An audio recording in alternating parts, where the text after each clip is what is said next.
Hello dear student, let us start circulation.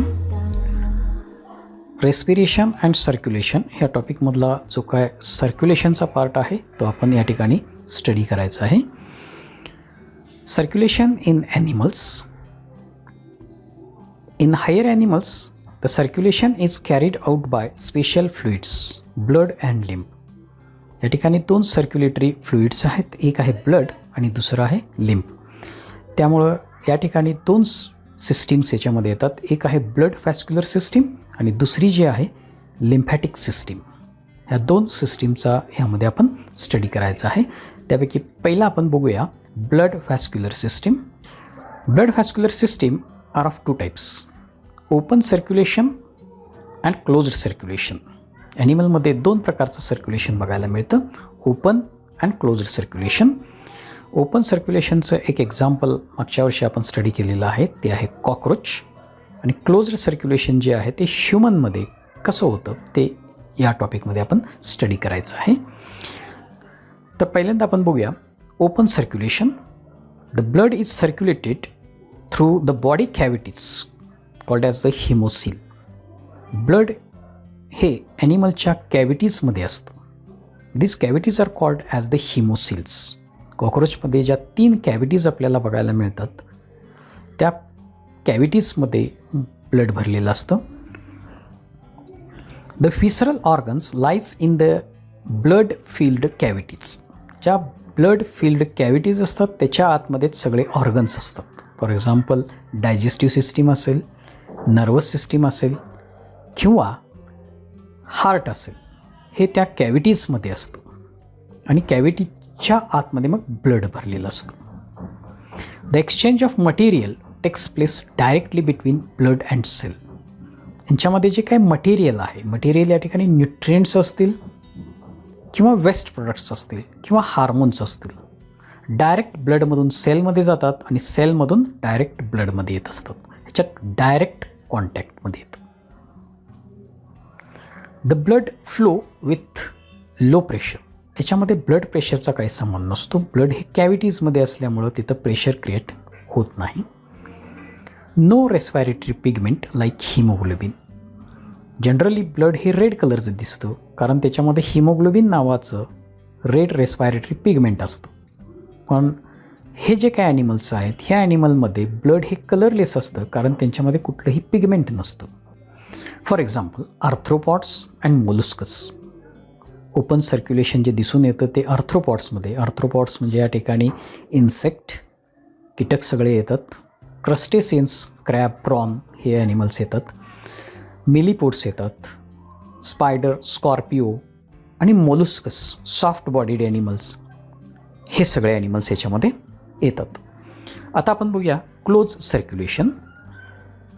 Blood is circulated all over the body through a network of blood vessels. यांच्यामध्ये blood vessels येतात आणि ह्या blood व्हेसल्समध्ये blood असतं. The blood does not come in direct contact with cell and body tissue. यांच्यामधलं जे काही blood आहे ते ब्लडचा डायरेक्ट सेलकडे कॉन्टॅक्ट येत नाही. The exchange of material between blood and body tissue is through a intermediate fluid called lymph.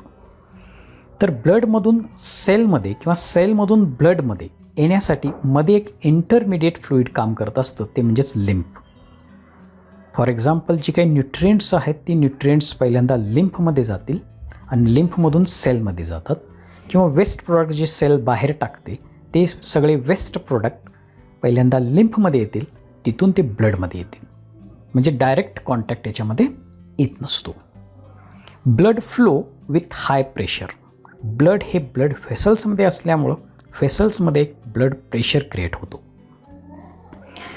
It content respiratory pigment like haemoglobin for transportation of respiratory gases. तर blood हे red कलरचं असतं कारण त्याच्यामध्ये एक red respiratory pigment असतं जे respiratory gases म्हणजेच ऑक्सिजन अँड कार्बन डायऑक्साईड ट्रान्सपोर्टेशनचं काम करत असतात. For example all vertebrates. जे क्लोज्ड सर्क्युलेशन हे ऑल व्हर्टिब्रेट्समध्ये दिसून येते. ज्यांना पाठीचा कणा आहे असे सगळ्या ॲनिमल्समध्ये क्लोज्ड सर्क्युलेटरी सिस्टीम असते, क्लोज सर्क्युलेशन दिसतं. हायर इनव्हर्टिब्रेट्समध्ये हे दिसून येते. हायर इनव्हर्टिब्रेट्समध्ये येतात ते आर्थवर्म, ॲनॅलिड्स म्हटलं जातं त्यांना, लीच. ह्या ॲनिमलमध्ये क्लोज सर्क्युलेशन बघायला मिळतं. The close circulation can be divided into 2 main types, single circulation and double circulation. आपण वन बाय वन बघूया. पहिल्यांदा आपण बघायचं आहे सिंगल सर्क्युलेशन. सिंगल सर्क्युलेशन म्हणजे नेमकं काय होतं ती एक थेम तुम्हाला समजावून सांगतो.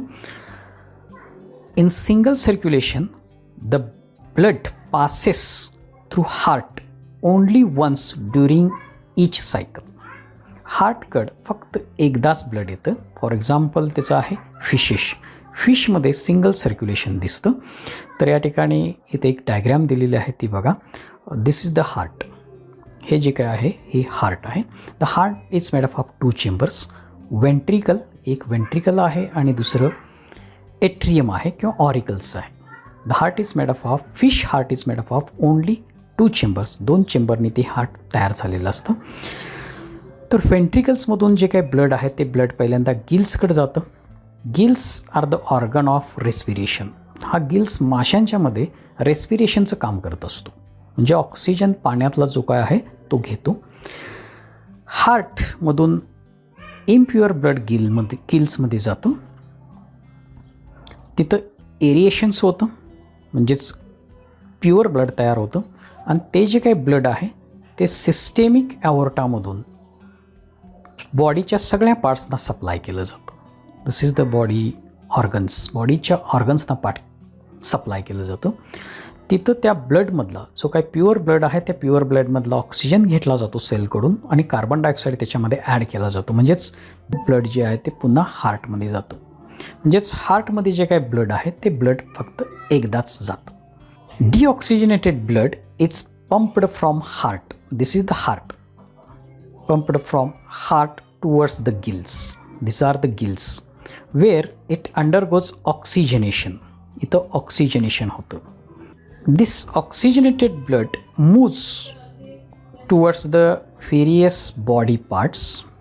These are the body parts. सगळ्या body parts कडे येतं.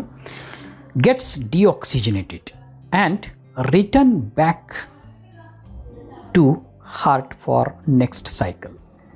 Since the heart of fish carried only deoxygenated blood, hence it is called as the venous heart. It is contains only deoxygenated blood, hence it is called as the venous heart. म्हणून त्याला venous heart असं म्हटलं जातं. Next part, double circulation. What is meant by double circulation? In double circulation, the blood passes through heart twice during each cycle. हार्टकडं 2 वेळा blood जातो, एक pure आणि दुसरं इम्प्युअर. त्यालाच डबल सर्क्युलेशन असं म्हटलं जातं. It occurs in birds and mammals. कारण बर्ड्स अँड मॅमल्सचं जे काही हार्ट आहे, this heart is made of 4 chamber, 2 auricles and 2 ventricles. Double सर्क्युलेशनमध्ये 2 पार्ट येतात. पल्मनरी सर्क्युलेशन, पहिला जो पार्ट आहे तो आहे पल्मनरी सर्क्युलेशन. दुसरा जो पार्ट आहे तो आहे सिस्टेमिक सर्क्युलेशन. ह्या 2 पार्टमध्ये आपण स्टडी करायचं आहे. Suppose this is the heart. हे जे काय आहे त्याला हार्ट म्हटलं जातं. Heart is made of 4 chamber, right atrium, left atrium, right ventricle, left ventricles, असे 4 चेंबर्सनी हार्ट तयार झालेलं असतं. Half part of the heart, for example right part of the heart is always filled with deoxygenated blood. हे deoxygenated ब्लडनी भरलेलं असतं. हा जो काय पार्ट आहे हार्टचा हा डिऑक्सिजनेटेड ब्लडनी भरलेला असतो. And this deoxygenated blood transfer to lungs for aerations. हे डिऑक्सिजनेटेड ब्लड जे आहे ते लंग्सकडे पहिल्यांदा जातं. लंग्समध्ये ऑक्सिजनेशन होतं, म्हणजेच लंग्समध्ये डिऑक्सिजनेटेड ब्लडमधला जो काय कार्बन डायऑक्साईड आहे तो काढून टाकला जातो आणि त्या ठिकाणी ऑक्सिजन मिसळला जातो.